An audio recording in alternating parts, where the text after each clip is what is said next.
What's going on, everybody, and welcome back to another episode of Joel Embiid. I'm sorry, I cannot make you a Shirley Temple because I am 86 Grenadine. As always, I am your host, Zach Cronin, and today we're going to be talking about a topic that is very near and dear to my heart, and that is the imminent downfall of the Philadelphia 76ers. This, of course, is a little hyperbolic. The Philadelphia 76ers have not yet disintegrated, they haven't completely fallen apart at the seams. They are still an organization within the NBA. They do still, at the time of this recording, have all of their main guys still on the roster. Joel Embiid is coming back. Tobias Harris is coming back.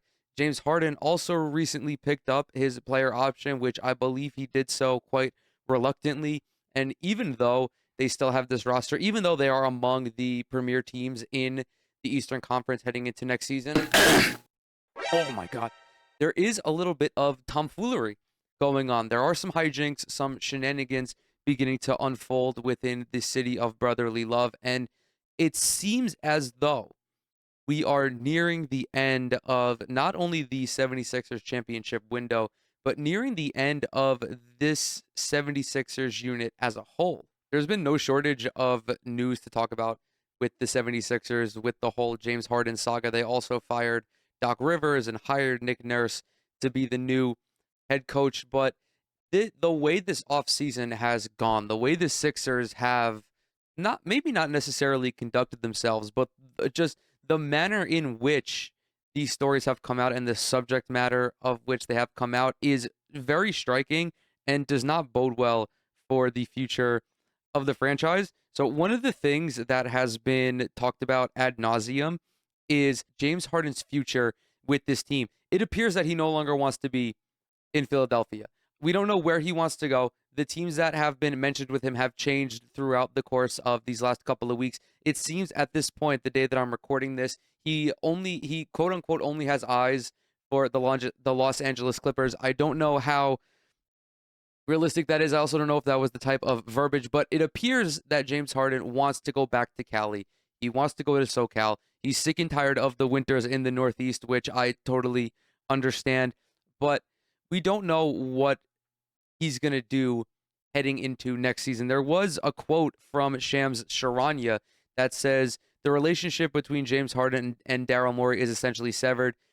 We've seen how James Harden can come into camp when he's disgruntled. Now, we don't know if we're going to get thick Jim this fall. It is entirely possible, but I think James Harden is done with the Sixers. I think that he originally asked out of Houston thinking that he was going to go to a better situation, whether it be with the Sixers or with the Brooklyn Nets, and it has unfortunately dematerialized and evaporated faster than throwing cotton candy into a glass of water.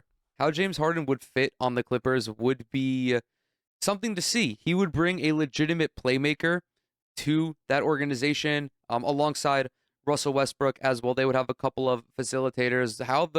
What they would do to split the minutes up between those guys, I think would be quite fascinating. But you still have Kawhi Leonard, you still have Paul George. I'm looking at the roster right now: Norman Powell, Bones Highland, Robert Covington, Ivica Zubac. There, however, is a hangup allegedly with the Clippers.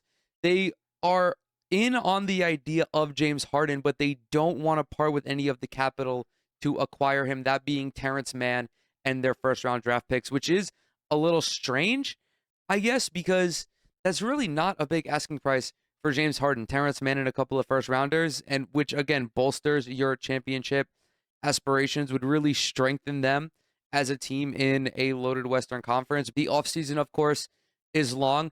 I don't know. I have no way of guessing if James Harden will be with the Sixers this year. If I had to guess, I do think that the Sixers try their best to keep him, as, disgruntled as he may be. Perhaps there's a world in which they rekindle their relationship and just try to make it work among the contending teams in the Eastern Conference. But the real reason that talk of the 76ers has increased is because Joel Embiid was doing an interview and he said, quote, "I just want to win a championship, whether that's in Philly or anywhere else."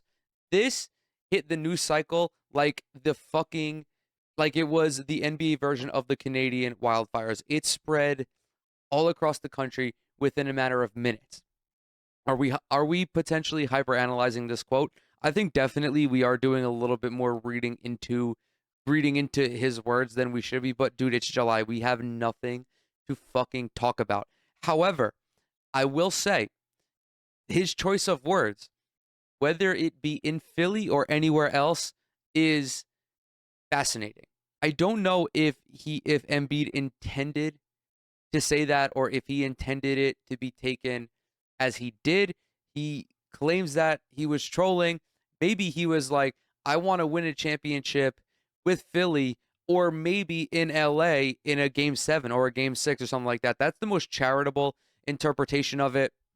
You do of course have to give him, well, you don't have to, but giving Embiid the benefit of the doubt, I don't think is the worst possible thing. But you would be naive to think that the Sixers and Embiid are going to have a longer relationship. That's not how superstars move in the NBA nowadays. If you're not consistently producing a championship level roster, your franchise cornerstone will look elsewhere. The fact of the matter is that the Sixers they have not performed well over the last half a decade or so. They have yet to make a conference finals with Joel Embiid as the franchise cornerstone. They've lost in the conference semifinals in 5 of the last 6 postseasons. There is, of course, that meltdown against the Atlanta Hawks a couple of years ago, the one in which Ben Simmons and Joel Embiid as well did not perform that well. Of course, Ben Simmons got a lot of heat in that series for playing as poorly as he did, but Joel Embiid was kind of a turnover machine. He had 33 in 7 games. I think I saw that he had 8 turnovers in each of the last 2 games, which yeah, in fact, I'm double checking that right now. In game 7, Embiid had 8 turnovers, and then in game 6, he had 8 turnovers as well. With the Sixers' struggles in the postseason, Joel Embiid definitely has to receive some of that blame because he is the best player on that team. But overall, I think that they've just ran into teams that were better than them. Who'd they lose to this year? Miami. No, wait, hold on. Fuck. They lost to Boston. Very good team in the Eastern Conference. The year prior, they lost to the Miami Heat, a team arguably they should have beaten. But regardless of all the rambling that I've been doing, the fact that Joel Embiid has remained with this team for as long as he has, not that it's unbelievable, but he's been with this team since 2014. He's still with the team that drafted him after almost 9 seasons, which doesn't really happen in the NBA these days, as I already mentioned. If you're not able to produce a contending team within the first 4 or 5 years of a player's career, they will begin to look elsewhere. I think Embiid loves the city of Philadelphia. I think he loves the fans. I know the fans love him. I think that the organization has treated him as well as they could have. They have fielded some pretty decent teams over the last couple of years, but to think that he's not recognizing the solvency in his championship aspirations with this team, I think would be naive. Again, he's coming up on 30. His injuries have ravaged his career. He's never played in more than 68 games. Of course, that is also a combination with load management as well. But Embiid is the premier center of his generation, I would argue. Him, Jokic, they are the 2 guys. I mean, if you want to include Giannis as well as a center, you can. But when you think of the most dominant bigs in the NBA over the last decade or so, you think of someone like Joel Embiid. He's in that conversation. And the one thing that he doesn't have on his resume now, after, he just recently won his first MVP, he does not have an NBA championship. This is a multiple-time scoring champion. This is a multiple-time All-Star, multiple-time All-NBA guy, multiple-time MVP finalist, now recently won his first MVP. He wants to win a title, whether that be in Philly or anywhere else. Embiid does not strike me as the kind of guy to he doesn't strike me as the kind of guy to act in the way that James Harden is acting, just making things very uncomfortable for the organization, kind of moping into training camp. I think that if Embiid wants a trade to be done, he will go the way of Kevin Durant, and of course the Brooklyn Nets I think are an apt example of this because you have headaches with Kyrie, you have headaches with James Harden.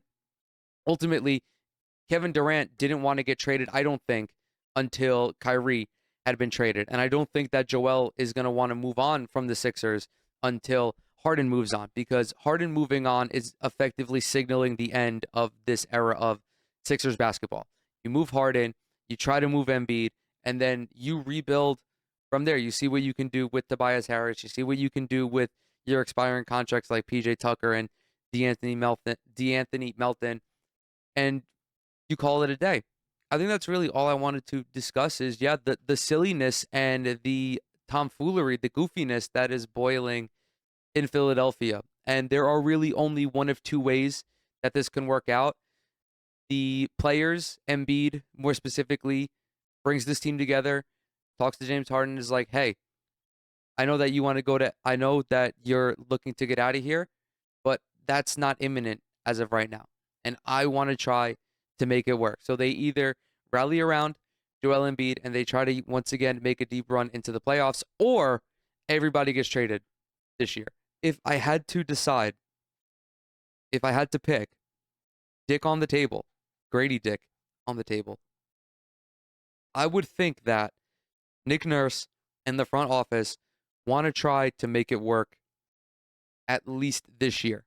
Because once this year is over, you're looking at the payroll, your only guaranteed player is Joel Embiid. This is the Sixers salary situation for this upcoming season and the one after. Your entire team minus Embiid is basically gone after this year. You have Tucker, who has a player option for 11 million, so he might pick that up, and then you have Jaden Springer, who's got a team option, but it's effectively just Joel Embiid at this point. And I don't think he's going to want to be around for a rebuild. So I think if they trade Harden, they try to move Joel Embiid as well, and they just start fresh. But I do think they're going to try, and the front office, I do believe that the front office and Nick Nurse is going to try to make it through this season. But if they can't, and if Harden is adamant about being traded, like if he's willing to hold out or he comes into camp out of shape and starts frustrating Joel Embiid, I think it gets blown up. And with that, I'm going to go ahead and close this video out. Thank you guys so very much for coming to hang out with me today. Everything that I'm associated with is down in the description box below. Twitter, Instagram, TikTok. Subscribe to the channel. Leave a like on this video if you liked it. Comment as well. It really helps out with the algorithm. And with that, I'll catch y'all in the next one.